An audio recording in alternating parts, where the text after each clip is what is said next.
What would it look like if every time someone ran into you, you were just like a water fountain overflowing with passion, joy, life?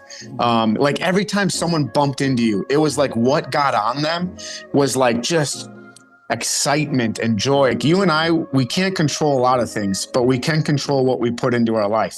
What took place, let's say 10 years ago when I first started this, God is still using that season of growth from 10 years ago to impact my ministry today. Hey, welcome to Vitals for Youth Ministry podcast. So excited that you're with us. This is a resource of Lead the Generation. My name is Aaron, director of Lead the Generation. I got Caleb Leak with me in the podcast studio. Let's go. Youth pastor of 5 years in a month. Wow, you're an old man already. I know. Yeah, you know, youth pastor years are like dog years. You age really fast. I mean, I do think that's actually very true. But you're a new dad right now, so that's why new dad. Yeah, you look a little sleepy. But no, dude, he's getting. Me looking a little sleepy is not because I'm not getting enough sleep.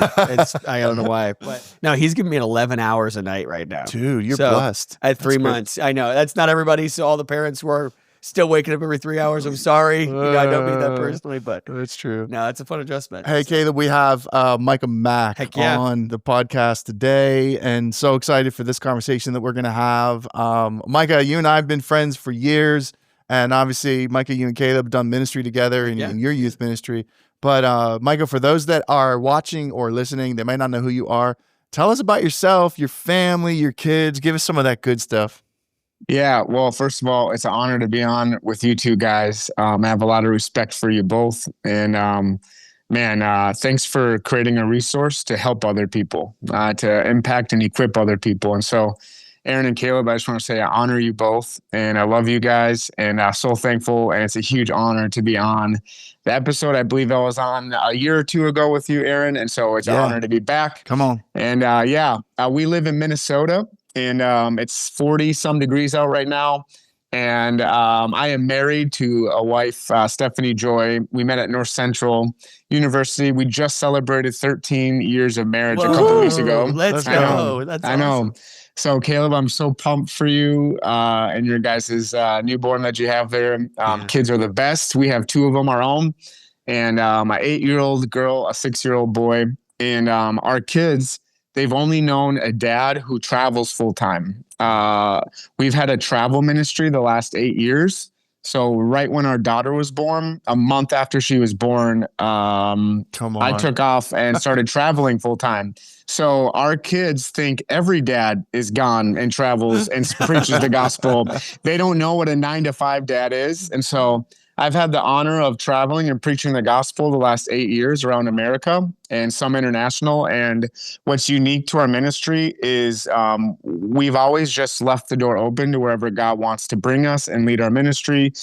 We don't call or email or text pastors saying, hey, can we come preach? We just pray, we fast, we ask God to order our steps and bring us into places. And the last 8 years, it's been an incredible ride. And it's been an incredible journey to have my kids, my wife, with in that journey. We come up on our first ever sabbatical this summer where we take a break, and I'm looking forward to that. Minnesota summers are beautiful. And so, I love Chipotle. I love good food. I love traveling. I'm a big moments guy. I love moments. I love capturing moments. I would say I'm a blend of extrovert and introverted. I would say I'm a blend. I also get in these creative modes that randomly throughout the day I'll start crying. And because a song kicks in and I'm thinking about something or I'm inspired by something. And so I love creativity. I love travel. I love passion. I love reading books. I love working out. I love really good music and a diverse array of music. And I love all Minnesota sports. I'm a diehard Minnesota sports fan. And it's torture because all of our Minnesota sports teams have some of the highest win percentages with the littlest to no Super Bowls or titles to show for it. Yeah. So I'm a loyal, quality guy is I live in Minnesota and I bleed all my sports teams. Wow. So, wow. Man, that was the biggest resume I think we've ever got. So thank you. That was like pretty comprehensive. I don't know if I have anything else. I think we're no, it's good. I just was thinking about how I'm a Lakers fan and Minnesota. Oh, you're a Lakers fan because of Luka, bro. Get out. No, listen. We watched casually. I'm gonna date myself. I'm gonna date myself. I became a Lakers fan during the Magic era, during the Magic Johnson era. Yeah, I've been with them since Kareem and Michael Cooper and James Worthy, and even Curtis Rambis, bro. Like I know all those dudes. Wow. I watched all of that. So I know I'm making myself reil old right now, but so just I'm also in pain. Shut you down. I'm a Mavericks fan, and so I'm still in pain. You're a bitter Mavericks fan because you lost Luka. So yeah, and so I don't know what to do actually.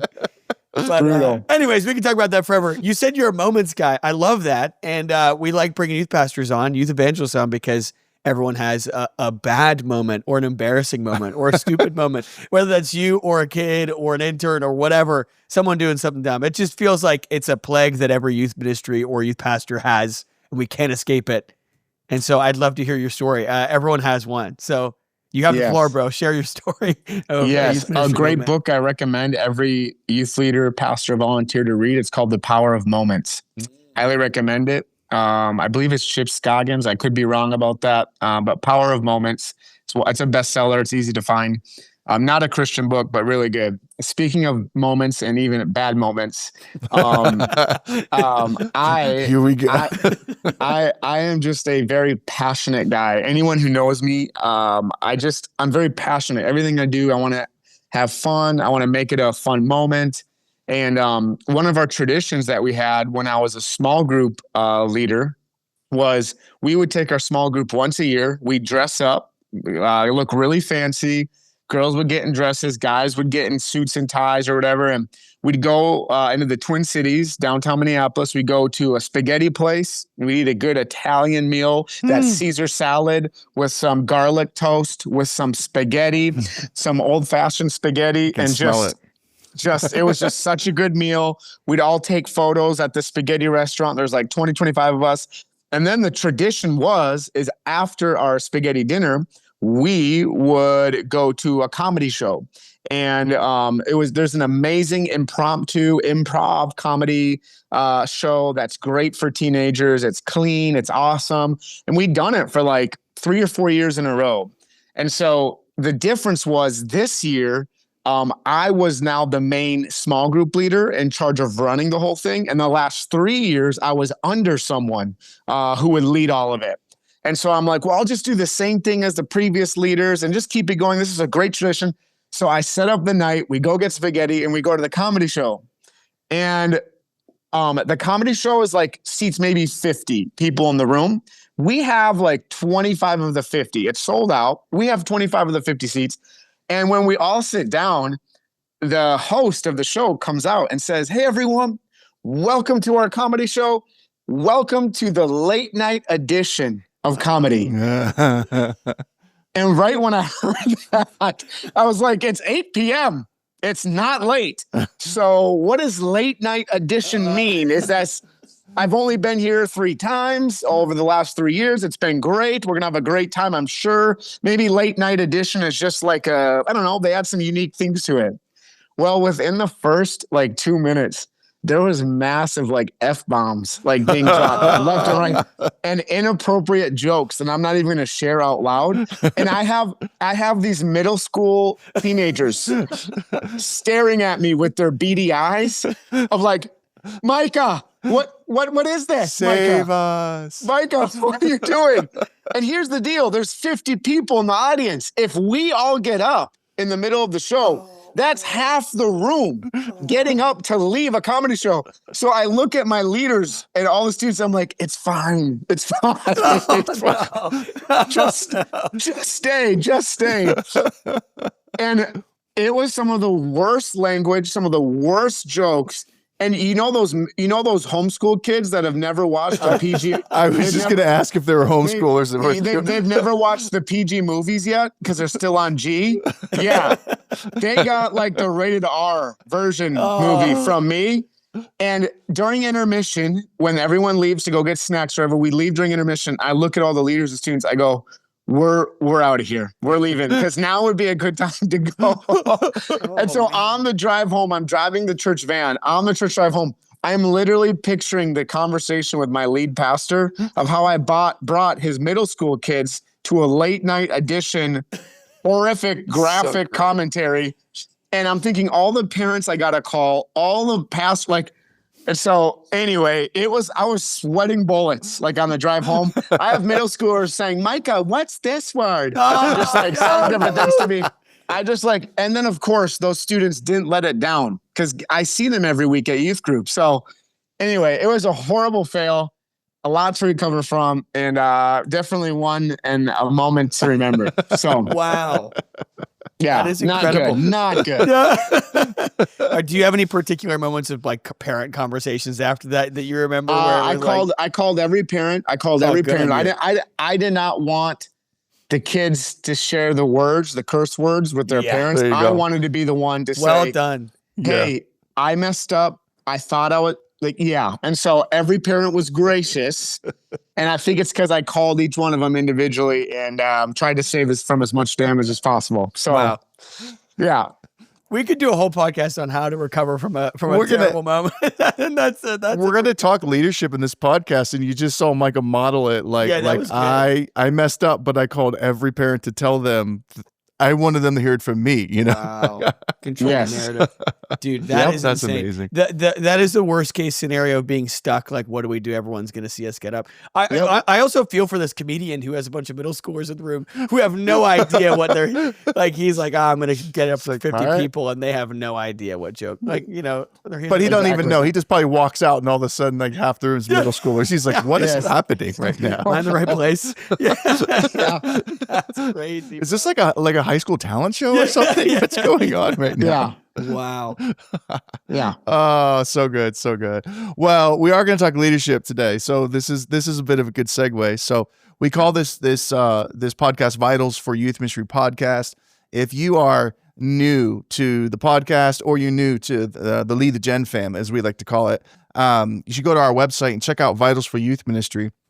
It's a free resource of over 70 training videos to sharpen you as a youth pastor, also to use to train your youth leaders, your volunteer leaders.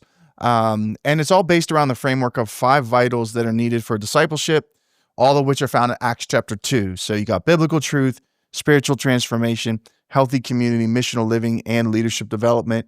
You see all those in Acts 2, and then you see them continue through the rest of the New Testament church in the book of Acts. And so we use this resource in order to sharpen youth pastors and train them to have a good, solid biblical philosophy of discipleship, right? Well, I want to see these 5 vitals be a part of everything we do in youth ministry and what we're imparting into the lives of our students. So, Michael, we want to go deep with you in this conversation, specifically on the vital of leadership development. That's why I said this kind of sets up leadership really well. Because we can make the case, we never really develop as leaders without having some mistakes along the way. Yeah, absolutely. Kind of messing up a little bit here and there, hopefully learning from our mistakes, right? Not reliving them again and again. But let me just kick it to you, Micah. When you think leadership development, let me start this way. How is it, or why did you get so passionate about developing yourself as a leader or developing the leaders around you? Where does that come from in your life story and your ministry? Yeah, I am extremely, extremely passionate about seeing youth leaders, youth pastors have this hunger and desire to develop. And I think the reason why I'm so passionate about it is because I am more like you than you probably realize. I had a really big pain moment in my ministry career, in my ministry life. And they say one of the greatest motivators for change any human can experience is pain. And it's interesting because we live in a culture that values trying everything possible to be devoid of pain. We want the easiest route possible. We want the easiest path possible. We want the most efficient path possible. And I just think flat out, pain can become one of the greatest teachers if you'll let it. And I remember I was tasked to oversee the whole youth ministry, and I was freaking out. I had a pretty big youth ministry. I had multiple youth pastors under me. And the reason why I was freaked out is I felt like I feel inadequate. I feel like I don't know how to lead in this new season of leadership. I feel like we're in a rocky time because one of my great friends, a youth pastor, just transitioned out. And now we have all this questions going on in our youth ministry of who's going to leave and all these. It was a volatile time. And I remember personally feeling discouraged, feeling defeated, feeling inadequate, feeling like, why did they ask me to lead the youth ministry? I don't know what I have to bring or give. And I remember I wasn't diagnosed by a therapist like you have depression, but there was some really depressing moments that I was dealing with. It was the end of the year, and I came across a resource that God brought across my path that literally single-handedly changed the trajectory for my life, changed the trajectory for my ministry. And this resource prompted me to start what's called a personal growth plan. And it literally, I always say the best books that you read are the ones that hit you in the right moment, in the right time. Yep. And God brought this book across my path, and I literally developed this and created this leadership practice called a personal growth plan. And I watched it transform my life. I watched it change me. I watched it change my leadership. And it's why today I am so passionate about seeing youth pastors, leaders, and in any capacity have this heart to want to grow and want to develop. Because every time a leader grows, people win. Every time a leader gets better, everyone else around you wins. There's major impact that follows that and comes from that. And so I would say that's where this passion came from, was it actually started from a real pain moment. And then now, years later, being on the other side of that pain moment, I've watched how God has used it in a powerful way to shape me, mold me, and equip me for what he called me to do. Isn't it amazing how pain motivates us? Yeah. I don't know what book you're going to recommend or resources you're going to recommend, but when you use that phrase like God uses pain, I was thinking of a book by Sam Chand called Leadership Pain. Yeah. And that's a brilliant read. It's hard. It's a hard read too, because the premise of his book is that if you want to grow in your influence as a leader, then God will invite you to enroll in the school of pain. And so it's like, well, who's signing up for that? Yeah. But I'm curious, Micah, you said, like some resources that really helped you. Are those resources that are still available? Is that a book that you're thinking of that you can share with everybody? Yep. So the book was called Ready, Set, Grow by Scott Wilson. Heck yeah. It's such a good book. Heck, I was at his church for an internship. I love Scott Wilson. Let's go. Well, and I read that book too when I was a youth pastor, and my whole staff, we studied it together. Yeah. Heck yeah. Yep. So God used that resource in a massive way. What I loved about the book is it was very practical.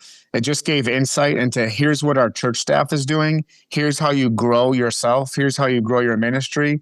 And there was just really practical guide on how to do it. And so I felt like what it did is it took a monumental pain moment in my life, and then it gave me steps to navigate that pathway to get out of the pain and into the right leadership that God wanted to instill and the right leadership practices that God wanted to put in my life. I think one of the best things young leaders can do, or any leader in general, is developing the right practices now that will help serve you for the rest of your years in ministry and leadership. If you can learn those now, it's so vital. It's why I'm very passionate about young leaders being able to serve under the right lead pastors when they start their ministry, because I just shared with you one pain moment in my leadership journey. But the reality is, you guys, I've had multiple pain moments, especially as a young youth pastor. Yeah. And you know what I realized? If I didn't serve under the lead pastor that I had, like what a great lead pastor can do for a young youth pastor or a young leader is the lead pastor understands that you're going to trip and fall and you're going to scrape your knees up at times. And what a great lead pastor does is he recognizes that, and he knows the moment I went to discipline versus offer grace. Yeah. He's wise enough to discern what do they need.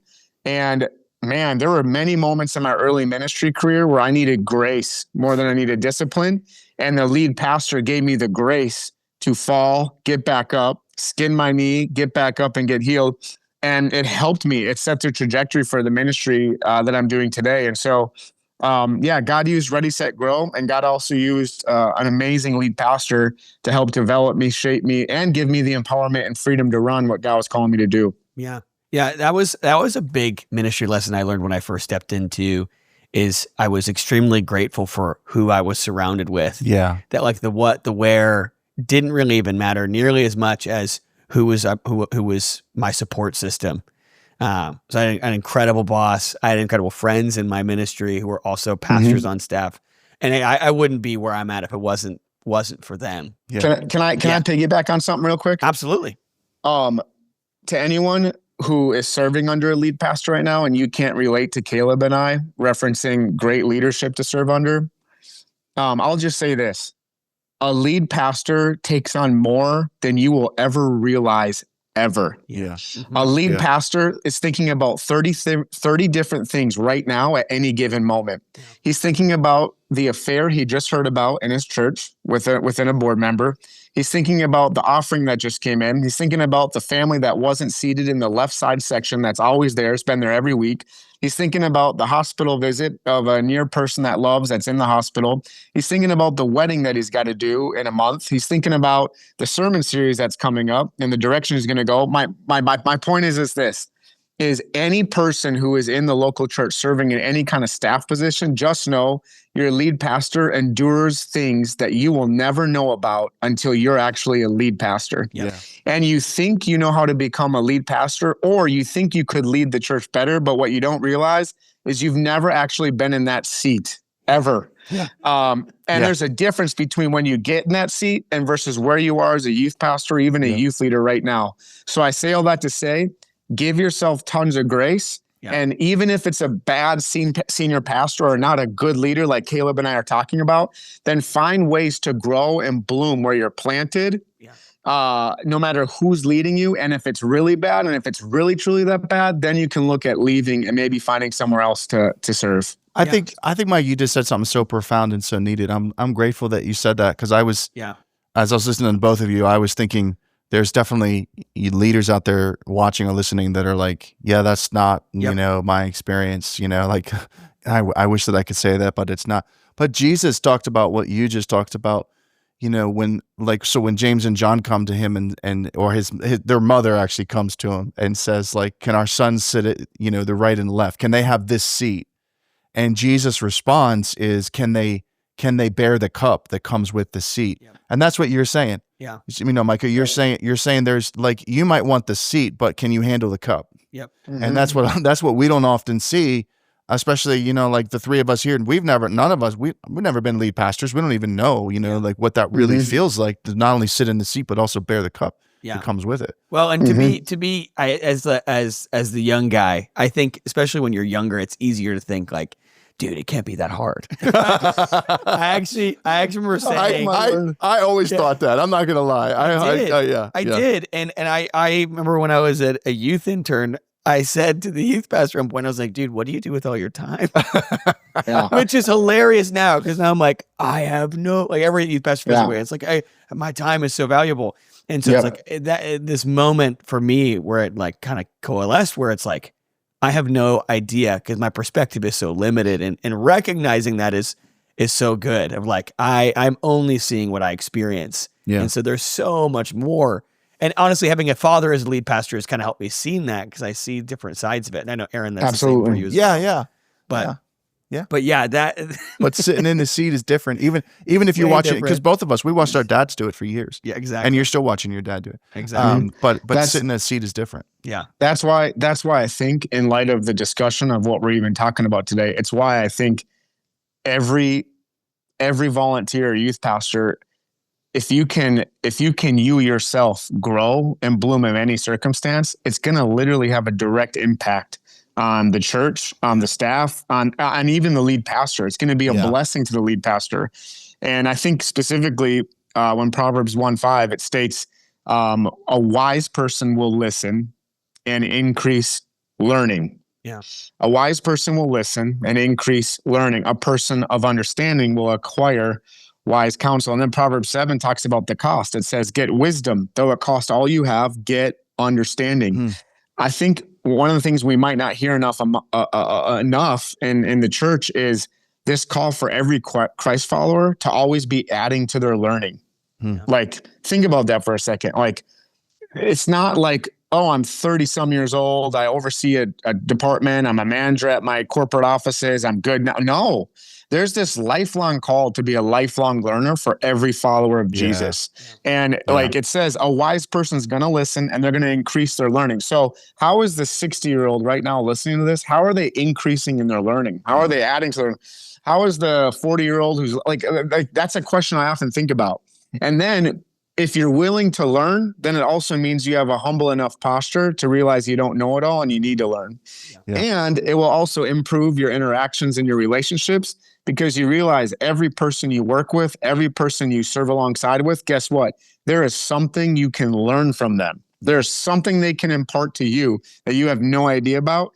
And it allows you to stay in this posture of treating others how you'd want to be treated, and this posture of learning. It's just a posture of saying, hey, I don't know it all and I still have a lot to learn, and I'm eager to learn. And so that's why I think we're even here having this conversation. Yeah. So Michael, what did that look like for you?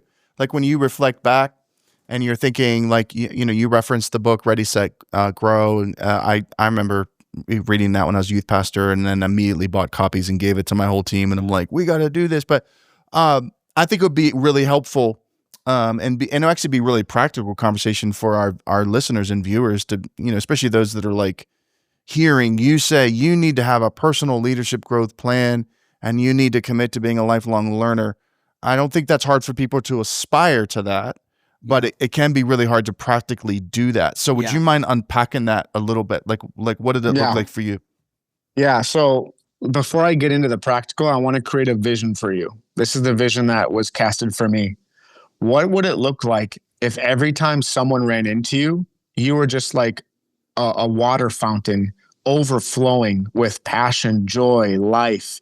Like every time someone bumped into you, it was like what got on them was like just excitement and joy. And I know that's not realistic for real life all the time, but my point is like you and I, we can't control a lot of things, but we can control what we put into our life, and we can control what we plan for and what we attempt to grow in.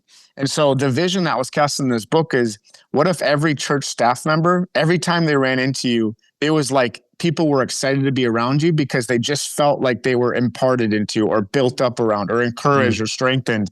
Like, what a vision for your life. Like, what a vision for a team. And I was like, my life doesn't look like that right now. And I'm depressed youth pastor who feels like he's failing at my job. And so I want to be like that.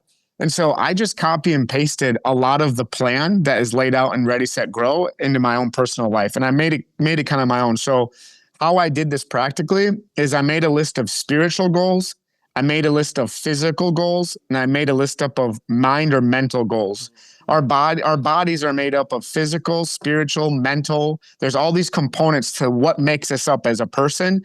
And so because of that, I wanted to write out specific, achievable, stretching goals that if I did these, I knew I would watch the growth play out in my life. And so, for example, like spiritual goals is every day I was going to read the scriptures every single day. Like it was a non-negotiable. I was going to journal what I was reading about, what God was doing in my life. That would force me to slow down every day. I was going to have a time in my day where I prayed. I slowed down enough to talk to God, to pray. And so I had spiritual goals. Then I had physical goals. Here's the body weight I wanted to be at. One of my years, I wrote down, I want to run a marathon. I've never ran a marathon before. So in order to do that, it meant training, finding a training program. Some of it was lifting goals. Hey, here's the lifting goals I want to hit. Or like now for me, one of my goals is I'm not training for a marathon and I don't have lifting goals, but I'm trying right now. I have an active goal of walking a minimum of 10,000 steps a day. It's just a goal I have. So I try to hit 10,000 steps a day. To help me hit that goal, I bought a watch that tracks all of my steps so I can help hit the goal, because every day I can look, it gives me the reading. Now I know where I'm at. And then mental or mind goals. This deals with your intellect. This deals with what you're putting your eyes on, what you're reading, what you're taking in. And so the church staff's goal that they had was they would read 30 books in a year and they would listen to 104 podcasts in a year. And so I decided to copy and paste that year one. I was going to read 30 books, which, by the way, the most I had read in a year was about 5 or 4 books. Any year prior to that. That's a big jump. Yeah. 30 was massive. Yeah. But keep in mind, I'm really in a pain moment, youth pastor. Yeah. I feel like I need all the help in the world. And creating this 30-book goal felt like a stretch that like, oh man, this is going to be great. And so what I did is this is the kicker. This is where the secret sauce comes in with all of this. Okay. Is before I ever started the plan to personally grow and go after my goals, I first wrote out what my goals were. And then 2, I took time to share my goals with my lead pastor and with 3 other really respected leaders that really kind of scared me. Like they put the fear of God in me. And this is what I told them, each of them. I said, just so you know, every 3 months over this year, I'm going to give you a report of where I'm at with the goals. And then at the end of the year, you're going to get a list of everything I read, every podcast I listened to, all of where I'm at with my goals. And by the way, you guys don't have to ask for these. You're just going to get it in your emails every 3 months. Okay. I'm not waiting on you to ask me how I'm doing. I'm just going to lead up and show you what I'm doing. Yeah.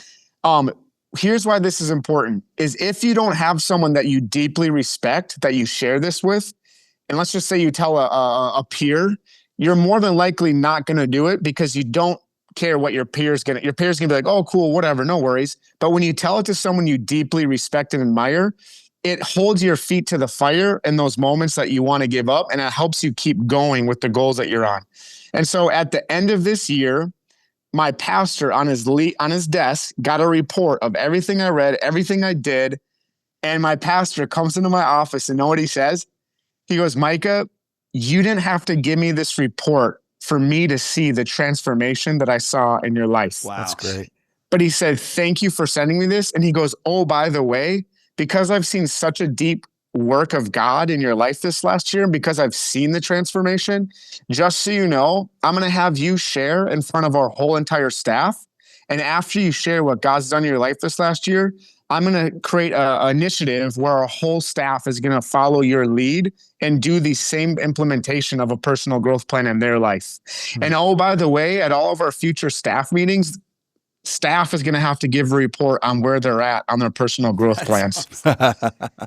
So it went from being really depressed in a really painful moment to now our entire church staff is doing and following a model of just what my lead pastor saw take place in my life. And so what took place, like, let's say 10 years ago when I first started this, God is still using that season of growth from 10 years ago to impact my ministry today. Like my travel ministry has been impacted because of the growth seasons of years prior. And I say all that to say this, all the learning that a wise person adds to themselves only benefits their ministry and their leadership in the years to come. Yeah. Because it changes who you are as a leader. It becomes a tool bag for your tools in ministry. You become a better writer. You become a better reader. You become a better speaker. You become a better leader because your whole tool bag is filled with hundreds of books that you've read over the years. And not only that, because you read widely and deeply, you actually become more approachable and more, how do I say this? You become more diverse in who you can talk to because you've read so deep and so wide that you can talk to a school janitor or you could talk to a wealthy CEO in your church because you are well read and you have different spheres of knowledge that it allows you now to hold a conversation and the CEO can listen to you and be like, he knows his stuff. And the janitor can be like, oh my word, like that was awesome. Like I'm built up, you're built up. This is edifying. Yeah. And so my point is when a wise person continues to add to their learning, it literally like it sticks with you for the rest of your life. You don't just like, it doesn't fall off you. It sticks with you. And so it's why I'm so passionate about, and those are just some of the practical things that I did and I continue to do that helped me in my leadership. I love it. Yeah. I tell communicators all the time, like there's a young youth pastor that I'm coaching right now in his preaching. And one of the first things I always say before I ever even like watch or listen to a video of them, preaching, one of the first things I'll ask them is like, how many sermons are you listening to a week? Yeah. Like for free, you have access. We have access to the greatest communicators in our generation. Yeah. It's all there. How much of that are you listening to? And I can usually tell right away by the way they respond to that. Like by their facial expression. Like how committed they are to actually growing, in this case, specifically as a communicator based on the amount of content that they're consuming. Yeah. Yep. Man, Micah, what I love that you break down is like your response to pain, because there's good response and there is bad response of like, we all have pain. We all have things that are going to happen. I love you mapping out here is the proper way to respond to a big pain moment, something that's been really painful or hurtful or whatever. Insert your thing there. I want to like highlight probably the leader that might be feeling like, man, this is a lot, or I don't know if I'm capable of that, or feeling like intimidated. What would you say is a good like first step or starting point? Yeah. Or I know you map some of that out, but for that leader who's feeling discouraged or like intimidated, what would you say to them? I would say start small and make them achievable. Because here's why. When I started getting to 5 books read after like the first month or 2, I was like, you're kidding me. I literally just read 5 books in 1 to 2 months. I maybe read 5 books total in a whole year. Yeah. The years prior. Yeah. And what it does is when you start accomplishing small achievable things, endorphins are released in your brain and it tells you to keep going. And so I would tell you, rather than being freaked out by the amount or the size of a plan, what if you just started with something small and something achievable that when you finished it and you completed it, you allowed yourself to celebrate something that was a stretch for you. It was good for you. And what that does is that reinforces great behaviors and great habits in your life to move forward, to keep following that trajectory. And so that's what I would tell you. 30 books might be a lot to you. So what if you started with 5 for the year? Or do you know what I'm saying? Like make it in bite size versus like, I have to do all these things, because all of us have different lives. All of us have different demands and schedules. And so that's what I'd encourage to someone who might feel a little overwhelmed by hearing this. Like, what if your health goal was, hey, I'm 200 pounds and I want to be at 195 pounds 3 months from now. That's a pound a month, a pound and a half a month for you to go after. You know what I mean? Like seeing results, even if they're small, are encouraging to anyone who's like, I've tried this before, or it's like we need that positive reinforcement and we need that encouragement to keep following the plan that we've laid out for ourselves. You got to find momentum. I love that. Yes. That's really simple. Yeah. And it might look slightly different for each person. Like I discovered for me that if I want momentum in my spiritual life or in my intellectual life, that I'll find momentum quickest in the physical. If I'll get to the gym, from that momentum will flow all the other stuff that I'm really, that's just the way it works for me. I don't know that that's necessarily case study for everyone, but. Yeah. I think for me, when I think about this, what you just said, where it's not cookie cutter for everybody, there's not one blueprint. You probably gotta map it out for what you need for yourself. I think I tended to let comparison absolutely kill every goal I would set. So I would look at one person who's doing way better than me. It's like, I'm not capable of doing that. So then it's just easy to be like, well, why even try? But that comparison was like, okay, that's the route I need to get at, of like, I'm not supposed to be them. I'm not supposed to even do goals like them. I'm supposed to be like, God, what do you want me to do? That was the first time. I'm not a naturally disciplined guy, but that was the first time I started seeing any success with goals, when it was, what is God telling me to do? And it doesn't matter what anyone else is doing other than what he's saying for me. And, as naturally I'm doing that, just seeing the scaling going, and I'm capable of way more than I ever thought I was able to do. Yeah. Where now I look at things and it's like, wow, I never thought I'd be reading this many books or doing this many things. Yeah. So I think that was a big key for me, at least, is what I would say to some youth pastors. So Micah, back to you, like, keep on coaching us. What are some other practical steps that you'd encourage viewers and listeners, on the podcast today to take? They're trying to set some goals for themselves. They're trying to, to develop themselves as a leader. They're trying to figure out what a personal growth plan looks like. What other stuff? I would just say, you can lose yourself in the nitty-gritty details, but you have to have a vision as to why you'd even want a personal growth plan. And if you don't have a vision, you really won't ever follow a plan. And so you have to develop what's that reason, what's that white hot why. For me recently, I had a health scare personally in my life, and my why was ministry is here all the time. What might not be here is my own health, my own personal journey with my health. And so, you know what my why became? It became being healthy so that I can be a great husband to my wife and a father to my kids for many years. Yeah. Like, that's a vision that I will work hard at. Yeah. Because that matters. And so before you even think personal growth plan, you first have to think, why am I even doing this? And what's the vision behind this? And that will help you fuel setting up this plan and having a personal growth plan. So I would just start by asking yourself, why?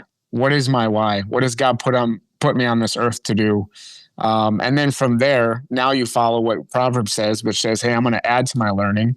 I'm going to invite correction into my life. I'm going to share this with other people and watch how God uses it to inspire other people in their life and other people around you. And so, yeah, I would say another practical piece would be first start with vision before you get to the plan and figure out what your why is. Yeah. That's so good. It's so encouraging. Micah, you and I've been friends for years now, but I've never heard you actually unpack like this part of your story. And I was sitting here thinking like, and you travel quite a bit, and God has used you and opened up doors for you to speak to, tens of thousands of people and students across the country on an annual basis. And it's easy, back to your comparison thing, Caleb, it's easy to look at someone like you, Micah, and not understand like the fruit of what we're all seeing in your ministry in large part probably comes from this exact moment in your life where you're saying like, I was struggling and I had to figure out like, I have to grow myself and put a plan in place. And because you did that and the Holy Spirit graced you to successfully do that, we're all now, yourself included, experiencing the fruit of like this work. This is, you're talking about something, how many years ago was this This was 10 years ago. 10 years ago. Yeah. Yeah. So we never see that when you're stuck in comparison land, Caleb. Yeah. You never see that. Like you see the end result highlight reel of like a Micah Mac life and ministry, not realizing 10 years ago, here's where this process started for this leader. The painful experiences along the way that you would never envy, that you would never be like, oh, give me that. You never sign up for. You never sign up for. Yeah. There was actually Scott Wilson, the guy, the pastor who wrote Ready, Set, Grow, talks about, he went to John Maxwell and said, man, I want to be you. And John Maxwell said, you have no idea what you're asking for. Yeah. And it's like, what an eye-opening moment, because it is like you don't see the pain, the weight, the things that are carried. Yeah, you want you want someone else's anointing, but you don't know what the cup is that you're gonna have to drink. We could do a whole podcast on comparison and the why. Like both those, we need to write those down. Micah, have you ever met a great leader and got to know them personally, and then discovered that they never went through anything painful in their life? Like seriously, I've never met that person. Like, have you ever met that? Like anybody that I've ever admired from a distance, and then had the opportunity to get to know them. Yeah. This is how I felt about you when I first got to meet you, Micah. Admired you from a distance, got to know you, and then I was like, oh, he went through some stuff. Yeah. And I feel like that's every great influential leader I've ever had the grace and the opportunity to meet. It's like, pain grew them up, and grit and hard work and self-discipline and all of that. Well, it makes sense why Paul would say that then in the Bible then too, like we take joy in our trials. Because it does. Or Paul himself having a thorn in the flesh. Yeah, it makes me into the person God's called me to be. And now you can look back and reflect as you're farther away of like, wow, God had planned that all along, and that was exactly what I needed. Yeah. And he turned that painful thing into something that's now I'm using to take down the enemy. I'm using as a testimony. Yeah. Micah, so we're headed towards the close here, but take us through any last little bits and pieces of like, coaching, practical stuff that you would pass on and say, here's some things to think about for leaders that are just getting started, or for the leader who maybe says a couple years ago, I was doing great in this area, but now I've lost my momentum and I'm trying to figure out how to get back. Yeah. I will just say this, something that kills a personal growth plan and growth in someone's life can be success and pride. And so stay away from not success, but from pride. Success can be an illusion to how someone's actually really doing. It can be a mirage. And so I would say this is why adding to your learning needs to be a lifestyle and not what happens outwardly or even intrinsically to someone. It's why it should be something that marks a follower of Jesus, because to add to your learning means pride can't operate. It just can't. It's the same thing of when you look at a marriage. A marriage will be successful as long as there's not pride in it. Truly, think about that. Like, it just will. Because strife, arguments, dissension, disagreements, it can quickly wipe out a great marriage because pride says, well, that's not true, or this didn't happen. And so I guess what I've seen is you have to be careful of how you handle success when it comes your way. And then I would say, just real quickly, start by small and achieving goals. Share those goals with someone you deeply respect. Celebrate along the way. Enjoy the process. Enjoy the process. It went from, I don't know if I'll be able to achieve this, to this is so dang fun. Like, what I'm learning gets me so fired up. What I'm learning right now, what the stories of these people who are dead but live for Jesus, how it's fueling my faith. This is awesome. I think sometimes we forget. We just need to slow down and tell ourselves, enjoy it. Enjoy the process. This is fun. This is great. Like look at what we get to learn right now. And then I would also say create a note in your phone, a separate note in your phone, where as you're reading and as you're studying and as you're taking all these things in and sticking to your growth plan, along the way, write things down in a separate note in your phone that really ministered to you, because God will use those. I think every pastor needs a note in their phone. It's like just ammunition in their gun. And it's all these things that they've read, so that any moment when they stand in front of youth leaders and they need a 2-minute challenge, they can go through this note and be like, oh yeah, God spoke to me through this. I'm going to pull this thing. Wow. It becomes ammo in your pocket to lead people and help people. And so as you add to your learning, just write it down somewhere so you can quickly access it to pull from it, from whatever setting you're in. And so, and then celebrate. I'm graduating with my master's degree here in May. I walk in a couple weeks, and we're gonna celebrate. One of my best friends from high school. We graduated high school together, and we're graduating with our masters together this in 2 weeks. And so we're gonna celebrate. We're gonna throw a party together, him and I. That's awesome. And enjoy the fruits of your labor. Enjoy what God gives you. Celebrate it. And just remember, everything in this world is utterly meaningless.